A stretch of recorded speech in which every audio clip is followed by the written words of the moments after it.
The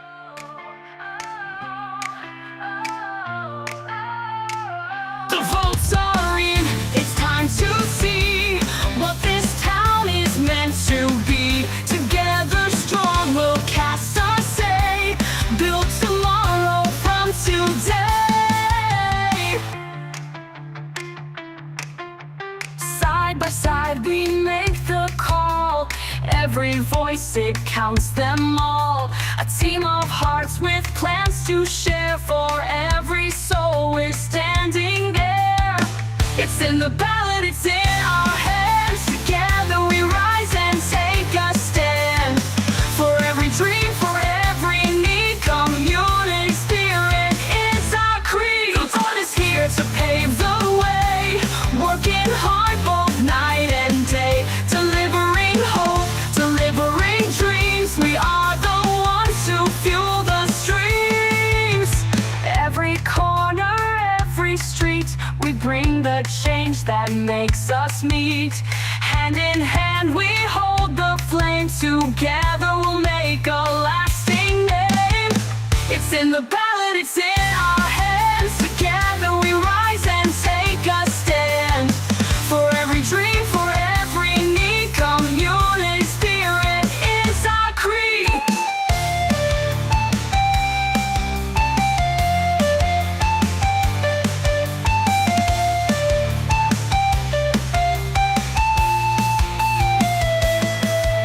The vote is here to pave the way, working hard both night and day, delivering hope, delivering dreams. We are the ones to fuel the streams. Every corner, every street, we bring the change that makes us meet. Good afternoon, everybody, and welcome to today's It's in the Ballot show. This is your candidate who has proudly put their feet to the It's in the Ballot fire. You might recognise her from being on past experience of It's in the Ballot. But with every election, there's always one thing stepping in the way, and that's your vote.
Okay, thank you for that and for joining it. Now we're going to have a very short show on this one with Ange here, but we are going to bring Ange back at 4 o'clock, so she actually has some opponents to deal with, even that they can't vote for her, and the opponents can't vote for each other, but that's all good. How have you been? I've been really good, thank you, Sam. Yeah, just building my profiling campaign, ready to stand again. Oh, I know. It's quite amazing. It's just like, it's interesting how things have been going over the last couple of Elections. yeah. Well, by-elections, all sorts of. It was always interesting. Yeah, it's been a journey. Yeah. Now, would you like to give a 1-minute opening statement to the Mauao voters on why you should get their tick? Kia ora koutou, ko Mauao te Maunga, ko Tauranga te Moana. Oh, microphones. Just realised. Start from the again, but yeah. Kia ora koutou, that's better. Perfect. Ko Mauao te Maunga, ko Tauranga te Moana. Ko Ngāti Rangi te iwi, ko ngā tūkarangi me Ngāti Hioku hapu. He uri o Te Kani a Tamatia, kei konei o Matapihi. ko Ange Webster Aho. I'm standing because I care, and I'm showing I care because this is not my first rodeo. I stood in the most recent 2 elections in Tauranga to represent the voice of Māori. So here I am doing that again, and I've learnt more, and I'm more prepared to take the role.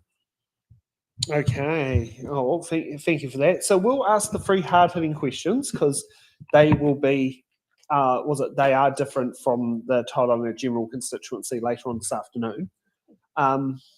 So let's kick off with hard. Actually, let's play the hard-hitting question graphic since we got that here now.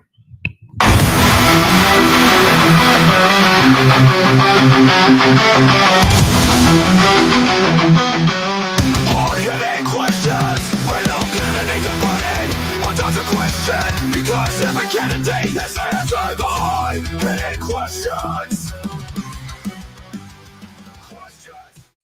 Okay, so let's get on to hard-hitting question number 1. What are your views in the new emergency management bill before the government, and how it will affect the Mauao Māori constituency? God, tongue twisters.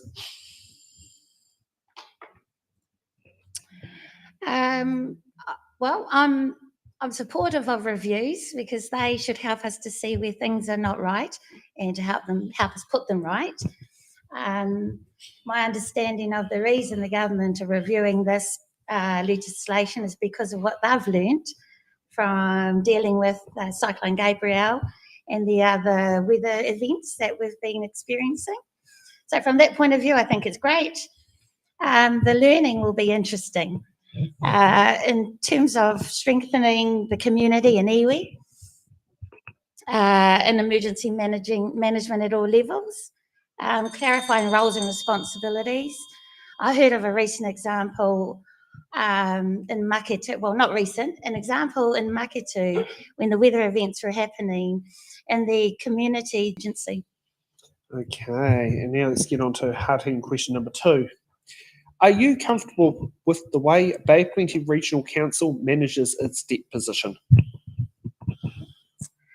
Comfort is probably a difficult word to align with, but I see the processes that the Bay Plenty Regional Council undertake, and I have confidence in the process, but I can see that as part of implementing the process, sometimes our regional council decisions have favoured services that aren't necessarily essential. And so what happens there is that while they are important, not being essential means it drives up the cost for our ratepayers in areas that we don't all benefit from. So in my view, there can always be better management, and that comes down to the people at the governance table ensuring that all of the systems and processes that they ensure are in place through their own policies are being upheld. So it's a key role for regional governance, and that is to monitor and review all of those aspects. Okay, and the fun part here, let's go on to hard-hitting question number 3, because the great thing is we don't have to worry about referendums here. What is your vision for the next 10 years for the Mauao Māori constituency? Nope, I want camera 1. That's the one I want. All right. Kia ora tātou. So my vision for the next 10 years in the Mauao constituency is one of thriving whānau, strong partnerships and a healthy environment. I want to see mana whenua fully empowered as partners in decision making, where te tiriti or waitangi is honoured, and by everyone in all of our decisions. Together we will protect our precious waterways, our taonga species, and support sustainable growth, because that can benefit us all. But by improving transport across the region, infrastructure and resilience, those are the things we must and should be doing. We can continue to create connected communities that thrive together. I'm looking for inclusive governance, That is aspirational but entirely achievable. There's plenty of examples of co-governance being very successful across our country and even the world. So I'm not afraid of that. I welcome the opportunity to learn more from, Māori and non-Māori working together in co-governance structures. Okay. Thank you for that. Now, let's get on to a closing statement of why you should get that tick. No notes? Straight from the heart. Yeah, I appreciate anyone who's chiming in today to find out more about your candidates who are standing. Ultimately, I'm here. I turn up, and I will, and I will continue to do that. Today is testament to that. I'm also well versed in local government. I've stood over the last 2 elections. I've learnt a lot over that journey. I currently work in council. I understand all of the legislation that applies to governance. I've got a great background in all of those aspects, but I'm also tied to my people. I work on the ground. I'm in the back at my marae, either picking up a tea towel or supporting the front of my marae with waiata tautoko or anything I can do right now. And I continue to do that whether I'm in a position on council or not. So for those key reasons, I am the best person for this role. Kia ora. Okay, we'll be back at 4 p.m. We will have Ange back for the box questions along with some of her fellow Tauranga General Constituency candidates to sit there and try and make it work. We'll see you then.